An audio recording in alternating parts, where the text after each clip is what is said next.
Hi YouTube viewers, this is Zeus. He's a long-haired German Shepherd with dwarfism. I'm going to discuss how we figured out he has dwarfism and the health issues he's had along the way. So at first I didn't even know that dwarfism existed in dogs, so when I realized he wasn't growing, I tried to do some research on the internet and about my puppy isn't growing. I came across dwarfism and then I tried to do more research about dwarfism and I wasn't able to find a whole lot of helpful information. So I'm making this video hoping that it'll help someone in a similar situation.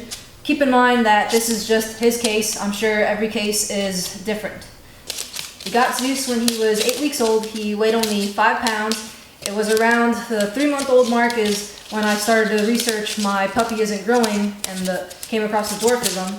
So the most helpful things I found out about dwarfism were that they have a lot of skin issues and their thyroid level tends to be low. So at some point, he did start to develop some skin problems, little crusty, flaky spots on his skin, and he was itchy all the time. So I made a vet appointment to discuss the skin issues and the possibility of dwarfism. So he did a scraping of one of the crusty spots and turned out it was a skin infection. So we started him on antibiotics and a medicated shampoo. This is the medicated shampoo. Then his response to the dwarfism was that it's too early to tell whether he has dwarfism. Give it some more time to see if he grows. Maybe he's just a late bloomer. So the skin infection caused his fur to get matted in some spots, and even now there's still some matted fur. But when I tried brushing it, it was taking out some of the fur, and then he ended up having bald spots. So I decided to leave his fur matted. His skin did start to clear up while on the antibiotics, but a week after the antibiotics were done, the skin infection started to come back and he was itching constantly, so I made another vet appointment. He was started on a second round of antibiotics, and then we decided to do blood work because he was still the same size. So the blood work showed that his thyroid level was just below the normal range, so started him on thyroid medicine, low dose, and then 4 weeks later we went back, got some more blood work.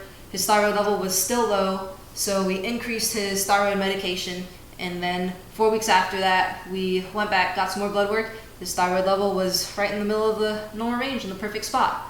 With the increased dose of thyroid medicine, his appetite picked up, his energy increased, he started growing and gaining weight. His fur started to grow back in some of the bald spots. He was acting more like a normal dog. So before the thyroid medicine, he barely had an appetite. Some days he wouldn't even eat at all.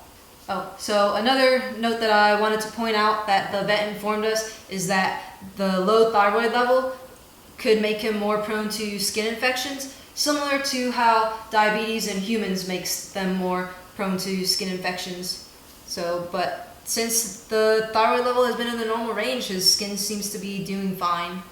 That's it for Zeus's story. Make sure to follow him on Instagram, Zeus the Dwarf GSD. Check out his brother, who is also a dwarf from the same litter, Mini Sarge. If you want cool bandanas like the one Zeus has on, check out Wet Nose and Fire Hose. You can also find some cool shirts and tank tops to match. Alright, say bye, Zeus. Bye.